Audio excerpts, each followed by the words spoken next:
London.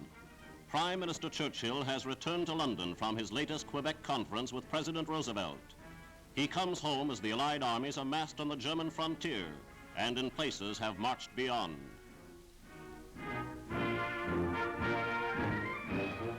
In a series of victories without parallel, the Germans have been blasted from one occupied territory after another.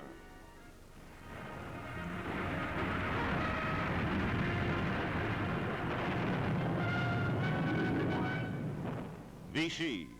The liberation of Vichy was an unforgettable milestone, for here was the symbol of the Nazi puppet government of Marshal Pétain.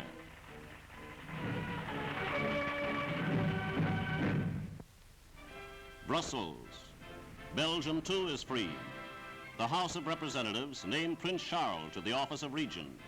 He will act temporarily for his brother, King Leopold, now a prisoner in Germany.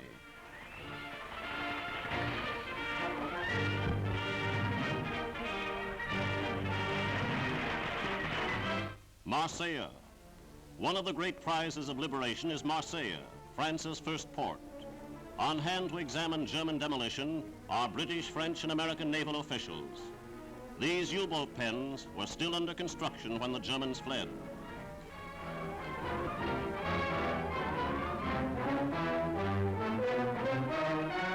Toulon.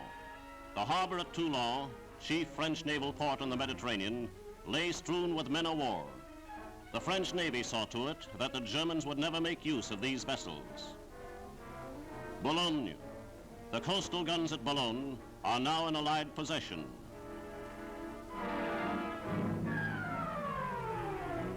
Le Havre. This second port of France is another monument to Nazi vandalism.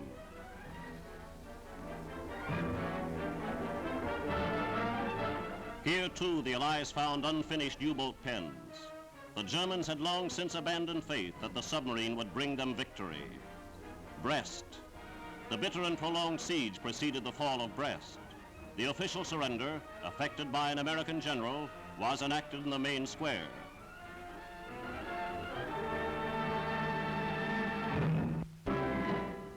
Dover. This valiant English town is finally free of German shells. For 4 long years, her people have lived virtually underground, adjusting their lives to the dictates of disaster.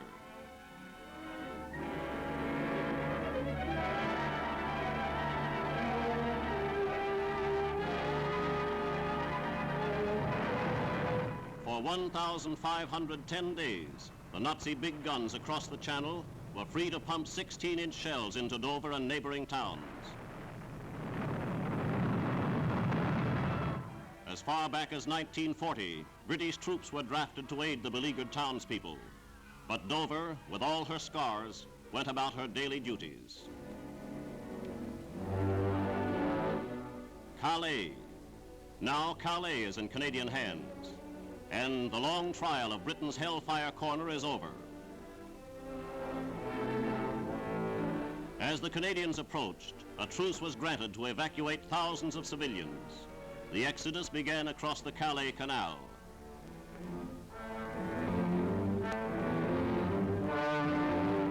The surrender of the Nazi garrison illustrates once again one of Germany's most conspicuous military blunders, the practice of leaving isolated pockets of forces behind at the mercy of the mighty Allied armies.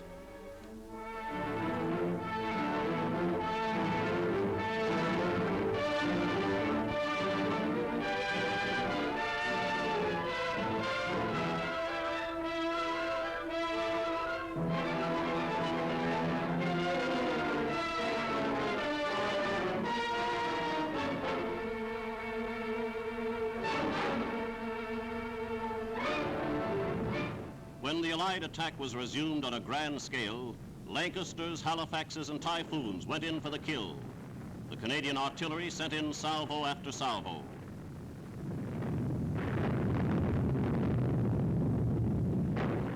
It took the Nazi commander, who had sworn he would never be taken alive, 2 brief hours to change his mind. When he surrendered, 6,000 healthy German troops surrendered with him.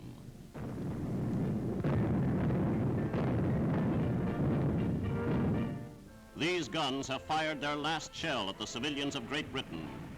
They were only as strong as the men who manned them.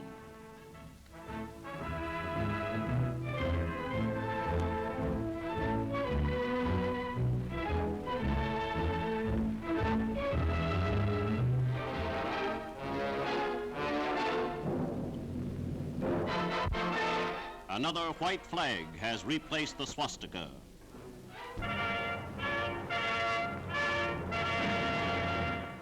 Arnheim, one of the most dramatic and gallant feats of this war, has been performed by the 1st Allied Airborne Army.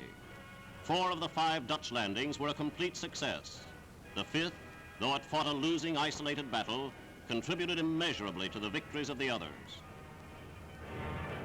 Ground forces made quick contact with most of the landing parties, ousting the enemy from his water-defended positions.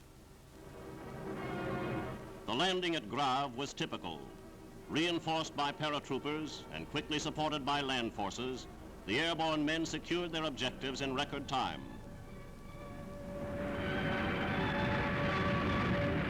The greatest prize of the airborne operation was the huge bridge over the lower Rhine at Nijmegen. It is almost 2 kilometers long, 14 times the length of the bridge at Arnheim.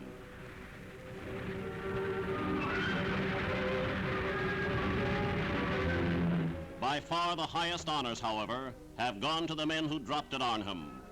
Their objective was some 90 kilometers beyond General Dempsey's spearhead. A total of 8,000 men landed in the sector of the River Lek in Holland. The record of their valiant stand was immortalized by an army cameraman.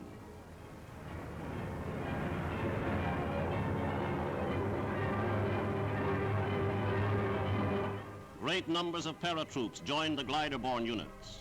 They established positions which thwarted every German effort to cross the Lek. Their job was to hold out until the land forces made contact.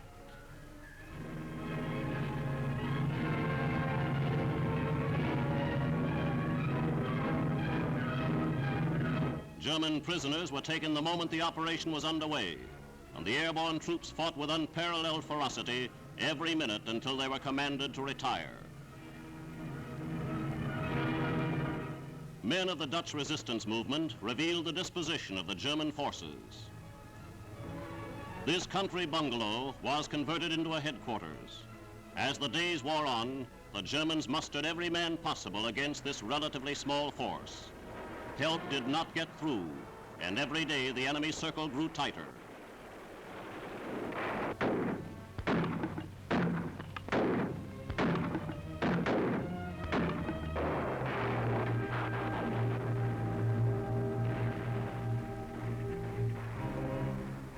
Supplies were dropped as long as weather permitted flying.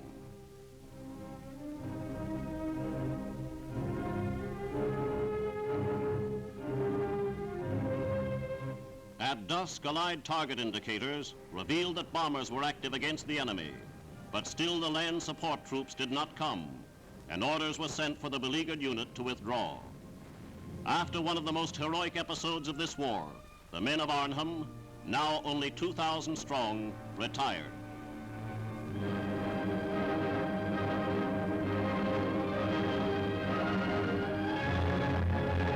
These men did not fail. In the 9 days and nights they fought, they held the Nazis back. Thanks to their courageous sacrifice, Nijmegen Bridge, undamaged, is in Allied hands.